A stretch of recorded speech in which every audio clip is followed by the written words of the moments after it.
खुशामदीद नाज़रीन इकराम, सामाईन इकराम, आपको एक और फ़ायदेमंद कानूनी इंफॉर्मेशन मालूमात दूंगा।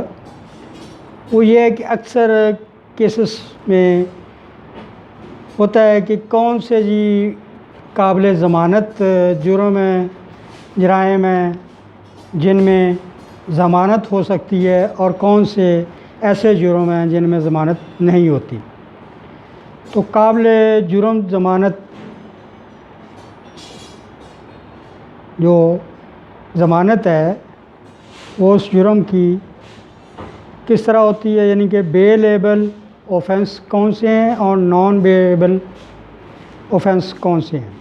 कानून कहता है CRPC कि भाई ये जो जुर्म है ये काबिल ज़मानत हैं जो उसने अपने सेकंड शेड्यूल ऑफ CRPC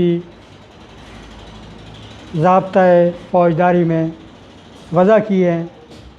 उन जराइम की ज़मानत हो सकती है या वो जुर्म जो हल्की नोयत के होते हैं, जो संगीन नोयत के जुर्म होते हैं वो नॉन बेलेबल होते हैं, नाकाबिल ज़मानत होते हैं। उनकी ज़मानत का तरीक़ाकार कुछ थोड़ा सा लेंथी और टेक्निकल होता है। तो कानून की नज़र में मैं बयान करूँगा, bailable offence mean an offence shown in bailable in the second schedule or which is made bailable by law or any other law time being in force। ये तो हो गया कि जो वक़्त बवक़्त कानून वज़ा करता है कि भाई इन जुराइम की ज़मानत हो सकती है। And non bailable offence means any other offense which is not shown in second schedule of CRPC। नहीं वाज़ेह करूँ कि बेलेबल कम संगीन नोयत के होते हैं, नॉन बेलेबल ज़्यादा संगीन नोयत के होते हैं। ये इनमें एक फ़र्क है। उसके बाद आ जाए, an accused person is admitted to bail when he is release from the custody of officer of the law on furnishing statutory satisfactory shortage for his appearance in court. एक मुजरम जो है वो मुचलका जिसको बोलते हैं, गारंटी वो देने के बाद ज़मानत पे इसलिए रहा सोचता है वो अदालत में उसकी पेशी की जाएगी, पेश होगा। Bailable offence are less serious than non bailable offences. In bailable offenses bail is granted as a matter of course either by the police officer in charge of the accused of the court, where a person who is arrested is not accused of a non-bailable offense. No needless impediments should be placed in the way of his being admitted to bail।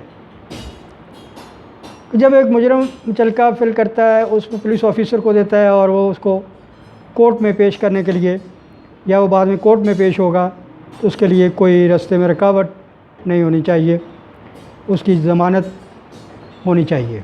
जब वो police की custody में है तो in such cases the man is ordinarily to be at liberty and it is only if he is unable to furnish such moderate security, if any, as is required of him, as is suitable for purpose of securing his appearance before a court pending inquiry, that he should remain in detention,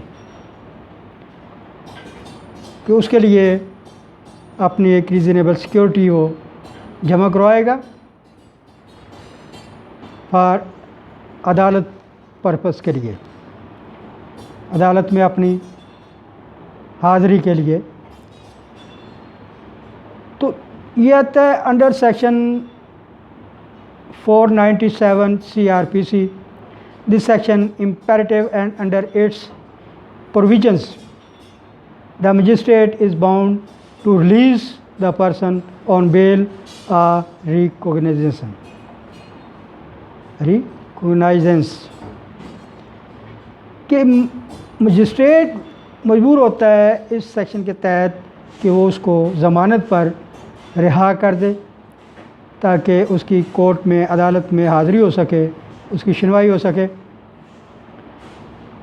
इसमें एक अहम चीज़ important thing about non bailable offence, यानी कि पहले मैंने दो बयान किए ना, बेलेबल और नॉन बेलेबल, काबिल ज़मानत और नाकाबिल ज़मानत, दो किस्म के जुर्म हैं। नाकाबिल ज़मानत जुर्म वो ज़्यादा संगीन नोयत के होते हैं, जैसे आप कह लें कत्ल, डकैती, रेप, थेफ्ट कोई, और जो इस्लामिक शरिया लॉ ने भी जिनको बड़े जुर्म में, गुनाह कबीरा में शामिल किया है कि वे जुर्म है,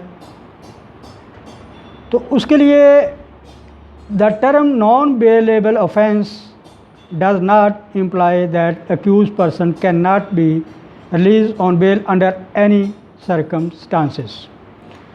Section 497 in the code gives the court or a police officer unfettered discretion to grant bail in cases of non-bailable offences, except where there appears reasonable grounds for believing that the accused person is guilty of an offense punishable within death or imprisonment. वही कि अगर कत्ल के case में वो मुजरम पकड़ा गया है जिसकी सज़ा मौत और या फिर फाइन और दोनों भी हो सकते हैं। आगे इसकी सज़ा की कैटेगरीज़ हैं, तो इसलिए ये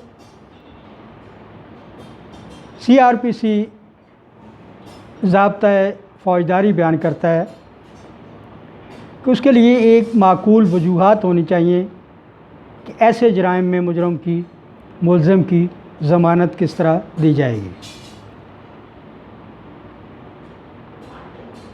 but a person under the age of 16 और एनी वोमेन, मगर इसमें एक प्रोविज़न ये भी है कि अगर कोई 16 साल की उम्र के अंदर है, उसकी उम्र 16 साल से कम है, या एक औरत है, या कोई बीमार है, या कोई अपाहज या डिसेबल पर्सन है, may be released on bail even if the offence be punishable within imprisonment for life or with death.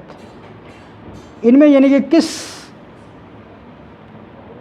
अशख़ास को राहत दी गई है, उसमें यह है कि अगर 16 साल से कम उम्र का बच्चा बच्ची है, उसने जुर्म कर दिया है और जुर्म भी संगीन नोयत का है, या एक औरत है, या एक बीमार है, सर्टिफाइड डॉक्टर ने उसको क्लियर किया है कि इसको ये बीमारी है, या एक डिसेबल पर्सन है, नज़र भी आ रहा है और मेडिकली भी उसको इम्प्रूव किया गया है, तो उनके लिए गुंजाइश है कि ऑफेंस भी punishable with imprisonment for life और विद डेथ। अगर उन पे ये जुर्म है, सज़ाएँ हैं उनके लिए, तो उनको भी ज़मानत पे रिहा किया जा सकता है। तो ये हो गया दो बेलेबल काबिल ज़मानत और नॉन बेलेबल नाकाबिल ज़मानत ऑफेंस। इसके अलावा दो और टाइप्स हैं जिनको हम बोलते हैं कि ये काबिल दस्त अंदाज़ी या दस्तरस और पुलिस हैं, और कौन से जराइम जो काबिल दस्त अंदाज़ी पुलिस की दायरा इख्तियार से बाहर है। अगले मौजू में इंशाल्लाह इसको वाज़ेह करूँगा। आपसे रिक्वेस्ट है कि मेरे चैनल को सब्सक्राइब करें, लाइक शेयर और